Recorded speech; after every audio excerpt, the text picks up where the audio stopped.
Hello friends, आज मैं आप सभी लोगों के लिए एक ब्रेकिंग न्यूज़ लेकर आया हूँ। ये ब्रेकिंग न्यूज़ उत्तर प्रदेश राज्य की है।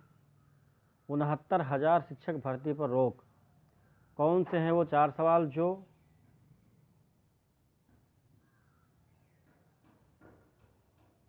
यूपी सरकार के लिए बने गले की फांस। इस 69,000 सहायक शिक्षक भर्ती के दौरान 4 सवालों के जवाबों को लेकर विवाद है, जिसे लेकर कई अभ्यर्थियों ने हाईकोर्ट में याचिका दाखिल की थी।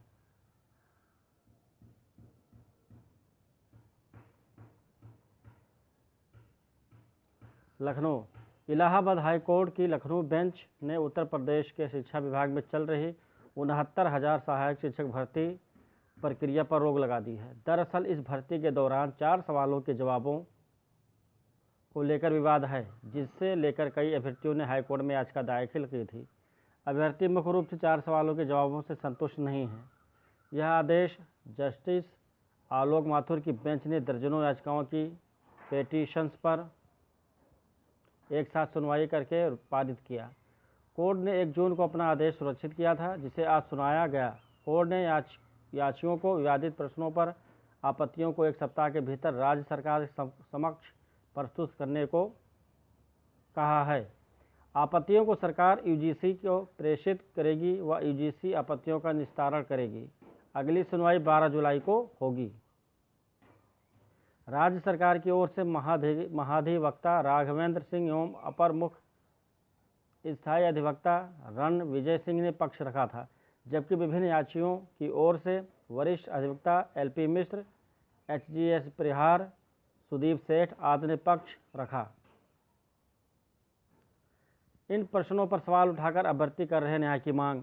एक प्रश्न है कि भारत में गरीबी का आकलन किस आधार पर किया जाता है।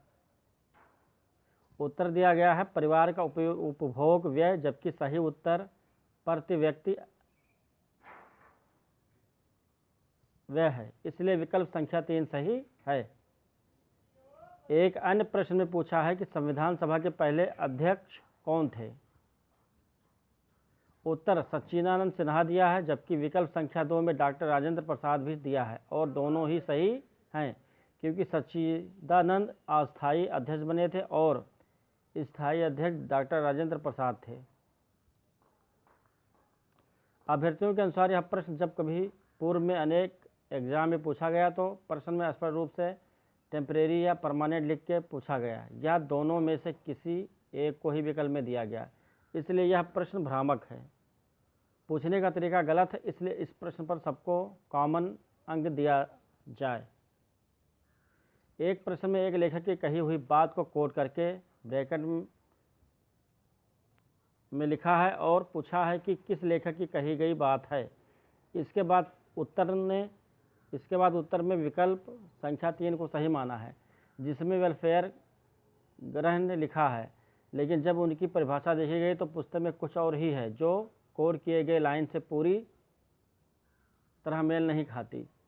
किसी लेखक द्वारा कही गई बातों को ठीक उसी तरह लिखा जाता है जैसा उसने कहा हो, चाहे वो किसी द्वारा दिया गया नारा हो या कुछ और। उसमें किसी तरह का बदलाव अपराध की श्रेणी में आता है, इसलिए यह प्रश्न ही गलत है और भ्रामक भी, इसलिए इसके सभी विकल्प सही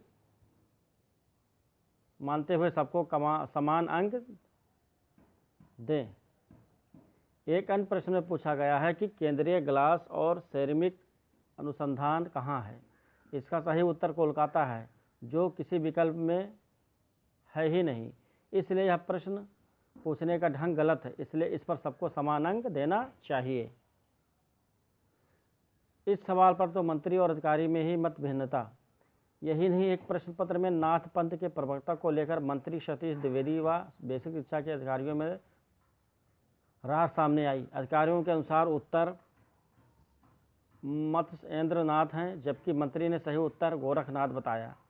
मंत्री सतीश द्विवेदी ने आग बबूला होकर विभाग के वरिष्ठ आईएएस अधिकारी को फटकार लगाते हुए कहा कि 8 मार्च 2019 को टीजीटी परीक्षा की बी सीरीज के 88 प्रश्न में सही उत्तर गोरखनाथ बताया गया है।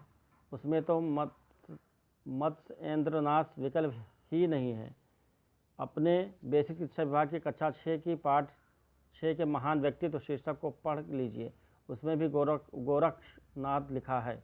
मंत्री ने कहा कि आप IAS अधिकारी हैं, इसका मतलब ये नहीं कि आप जो बोले वो सब सही है।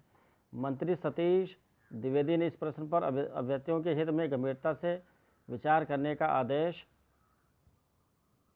अधिकारियों को दिया। तो दोस्तों, ये न्यूज़ आपको कैसे लगी? अगर ये न्यूज़ आपको पसंद आई हो और अगर आप हमारे चैनल पर नए हो तो इस चैनल को ज़रूर सब्सक्राइब करें और साथ में बेल आइकन को ज़रूर दबाएं ताकि हमारी नई आने वाली वीडियो अपडेट आप तक पहुंचती रहे। जय हिंद, जय भारत।